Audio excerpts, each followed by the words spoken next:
আসসালামু আলাইকুম viewers, welcome back to my another new video. আজকে আমরা একটি গুরুত্বপূর্ণ ইংরেজি স্ট্রাকচার ক্লাস নিয়ে আলোচনা করব। Okay viewers, let's get started.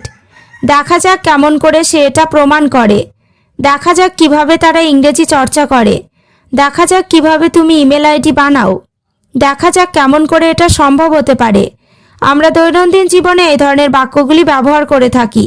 Structure ব্যবহার করে কিভাবে বাক্যগুলিকে বলবো সেটি দেখে নিই। স্ট্রাকচারটি হলো let's see plus how plus any sentence. কিভাবে অথবা কেমন করে অর্থে এই স্ট্রাকচারটি ব্যবহার করব। এবার আমরা কয়েকটি এক্সাম্পল দেখে নেব। দেখা যাক কেমন করে সে এটা প্রমাণ করে। Let's see how she proves it. এখানে লেটস সি মানে দেখা যাক, হাউ মানে কেমন করে, শি প্রুভস মানে সে প্রমাণ করে।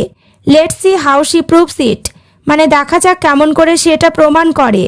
নেক্সট, দেখা যাক কিভাবে তারা ইংরেজি চর্চা করে। Let's see how they practice English. এখানে হাউ মানে কিভাবে, দে মানে তারা, প্র্যাকটিস মানে চর্চা করে।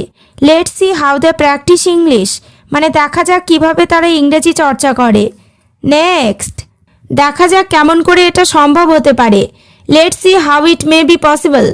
এখানে লেটস সি মানে দেখা যাক, মে বি মানে হতে পারে, পসিবল মানে সম্ভব। Let's see how it may be possible মানে দেখা যাক কেমন করে এটা সম্ভব হতে পারে। পরেরটা, দেখা যাক কিভাবে তুমি ইমেল আইডি বানাও। Let's see how you create an email ID. এখানে হাউ মানে কিভাবে, ইউ ক্রিয়েট মানে তুমি বানাও। Let's see how you create an email ID দেখা যাক কিভাবে তুমি ইমেল আইডি বানাও। এবার তোমরা স্ট্রাকচার ক্লাসটি ভালোভাবে বুঝতে পেরেছো। তাহলে দেখা যাক কিভাবে তারা এখানে আসে।